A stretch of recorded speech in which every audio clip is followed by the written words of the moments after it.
Welcome to the 6th race of the year for the North American Auto Club GripAll Challenge Series, the SaveMe Bargain Store's Milwaukee Classic at the Milwaukee Mile, one of America's oldest properties. This race comes after a very controversial Carbondale weekend. We start with the penalties after that race. Kip Lemon, Kristen Young, and Adam Patterson have been suspended from today's race after their antics with the lead lap cars, some of them affecting the race leader and eventual winner, Jamal Schmidt.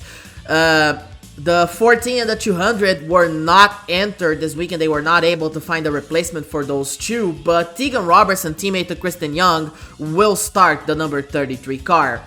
But due to the controversy that this decision to disqualify them and then suspend them brought, the officials are going to be discussing how to approach these issues in a more constructive way to not remove people from races or from even following weekends if they do something stupid, which I think it's a commendable thing to do.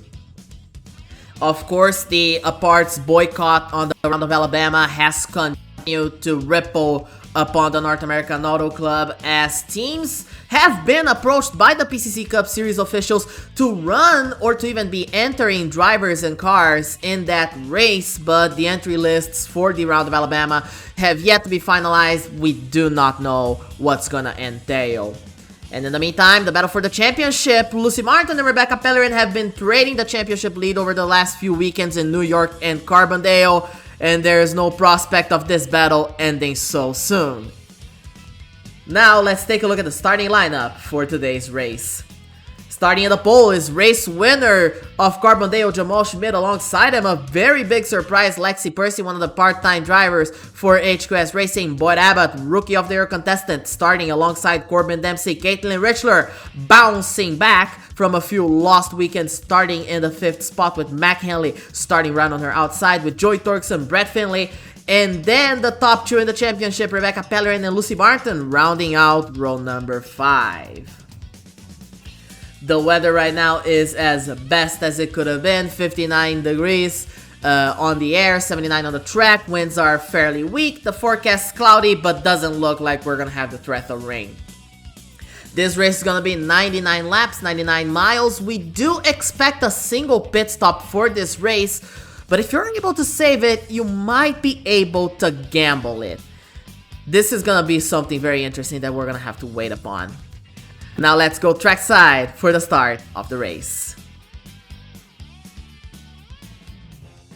Leading the field to the green, Jamal Schmidt has a solid start. Boyd Abbott lags behind, and Corbin Dempsey already takes that opportunity to take the 3rd position, go after Lexi Percy for 2nd, and we're only 2 turns in. Caitlin Richler already positioning herself in the 5th spot with Mac Henley on her outside. And coming into turn number 3, Jamal Schmidt seems to have everything under control as Corbin Dempsey pushes him well past the 0-2 of Lexi Percy, and Jamal Schmidt gets the lead the first lap of the race. But here comes Dempsey on the inside, making a move of his own on the start of the 2nd lap, and they're side by side coming out of turn number 2. Caitlin Richler now coming to push the 81 on the inside. She is in the... Oh, she moves to the outside to help her teammate, but then goes Jamal Schmidt, recovers the point, and Jamal Schmidt's gonna continue to lead this race. Richler looking to recover ever since her win at Lakeland. The season has just gone so wrong for her so fast, as you see.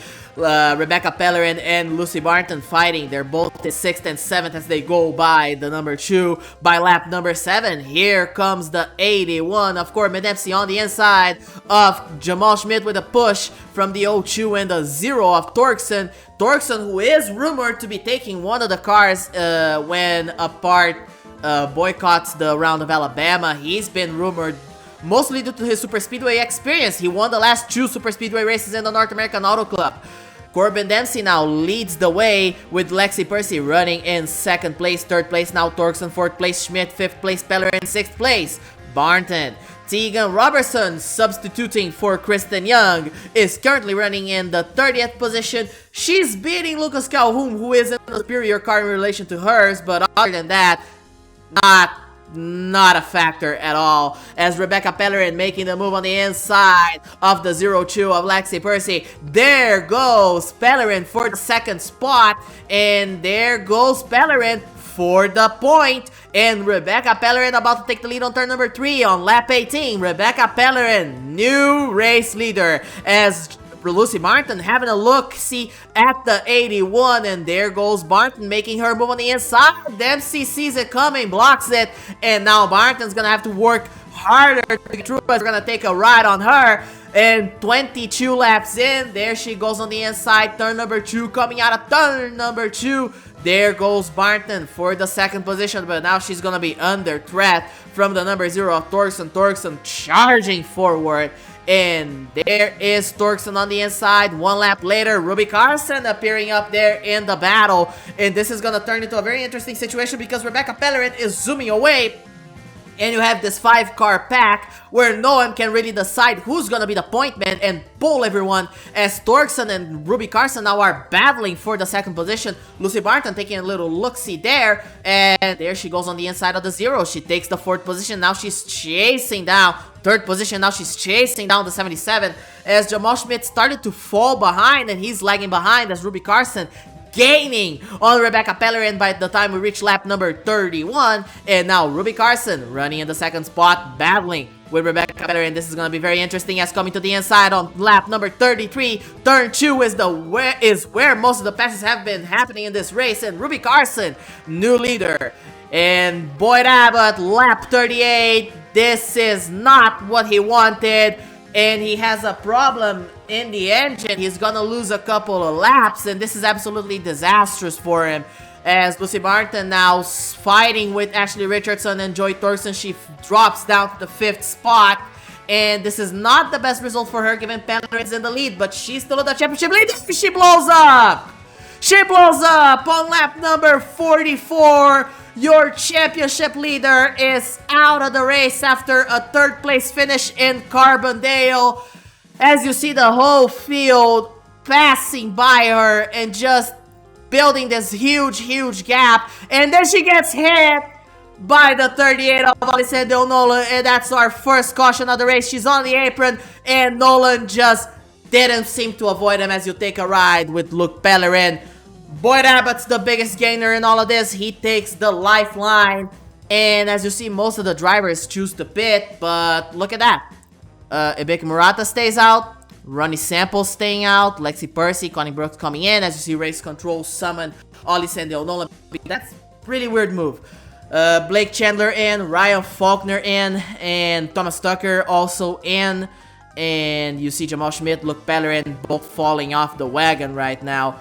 Restart's gonna be on lap number 49, and the green flag is out. Murata does not have the best start compared to how she could have done it. And there goes the number 52 on the inside with Caitlin Richler. She also stayed out, trying to have a look there in the battle. And there goes the 52 on the inside. Ronnie Samples had a good start, but is this gonna work out? They're side by side. Blake Chandler joins in at the 3rd position, and this is gonna be the battle for the lead as coming out of the turn number 4, Murata has that nose ahead, and she's gonna retain the lead. As Rebecca Pellerin working her way forward, look at the 3 wide with Calhoun and Ashley Richardson, Joy Torkson, Stan Gustafson, Charlie Faulkner on her, and there goes Rebecca Pellerin for the 8th position. On the 58 to 59, that could have ended so much worse, but it does not, as Calhoun stuck behind him.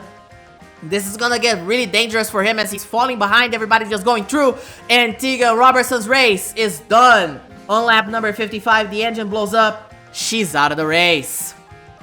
Not a very good start, not a very good end, but overall, at least she didn't crash the car or get penalized. That's the best she can take.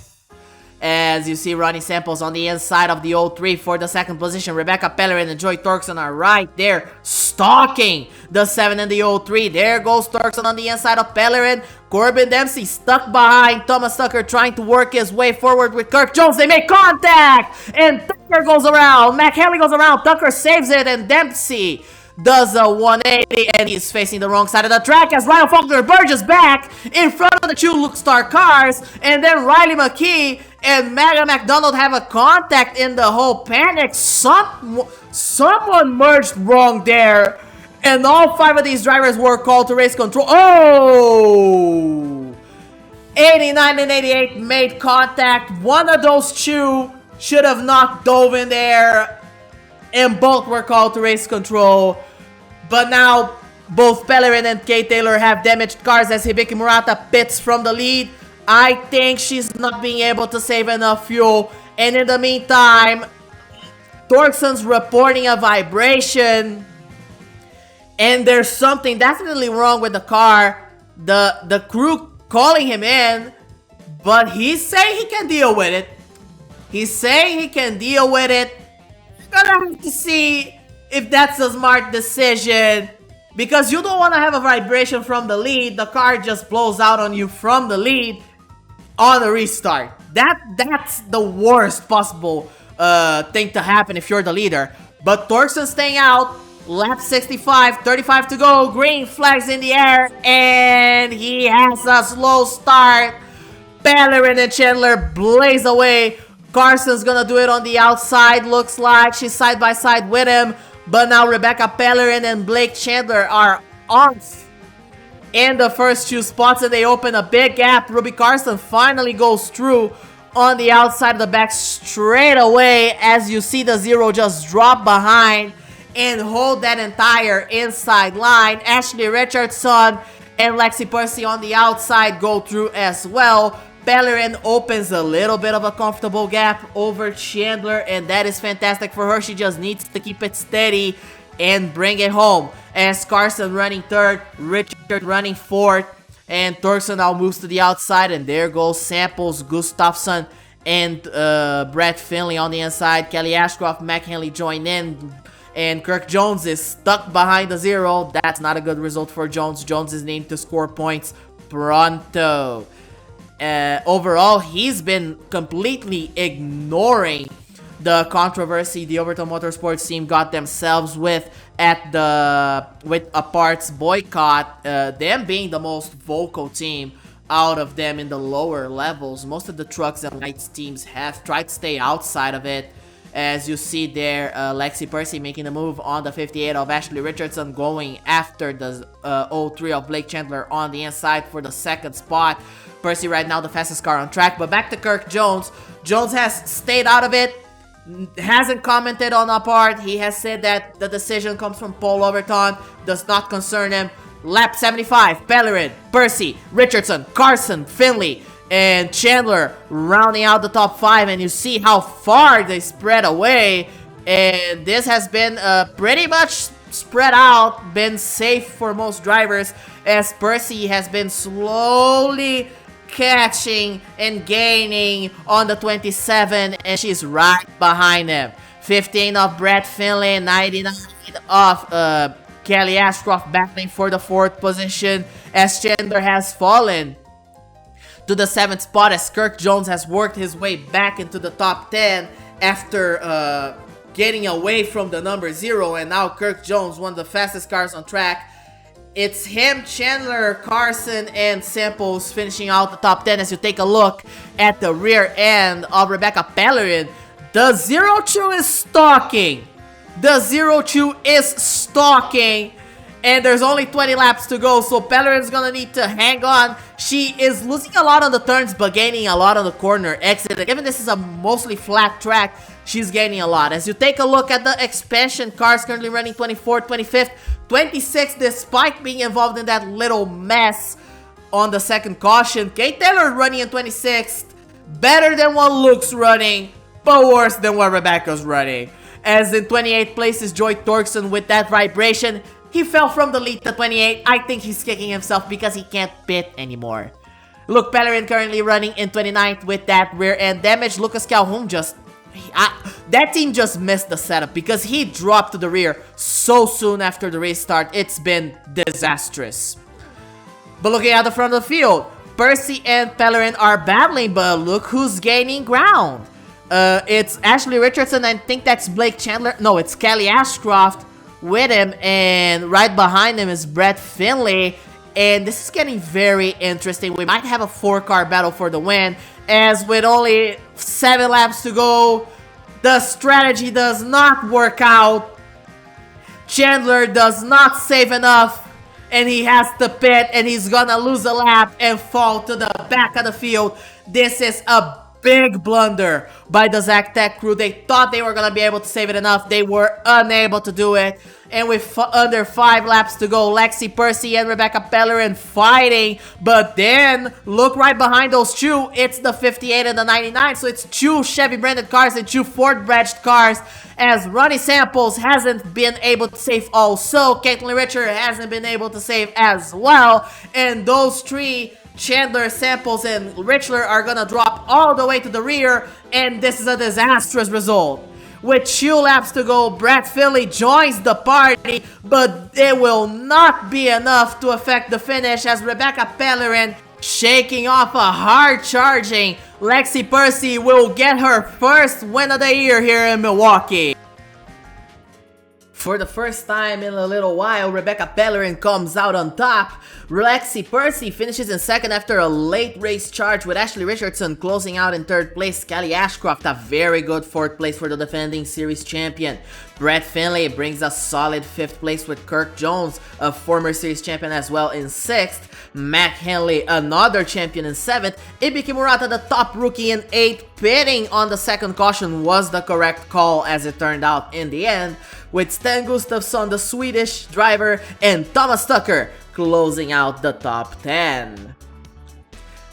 Leaving Milwaukee, the championship standings have another momentum shifter as Rebecca Pellerin retakes the lead, but since Lucy Martin blew up and they got rammed into by Ollie Sandale Nolan, she falls down to the third spot, loses 2 positions overall, with Ruby Carson jumping all the way to second. Ashley Richardson, now 39 points behind, gains a couple of positions, with Jamal Schmidt also gaining a couple of positions, 40 points behind. Blake Chandler and Luke Pellerin, the biggest losers amongst the top 10 drivers, they lose 3 positions each, had a chance of gaining a lot and ended up squandering it.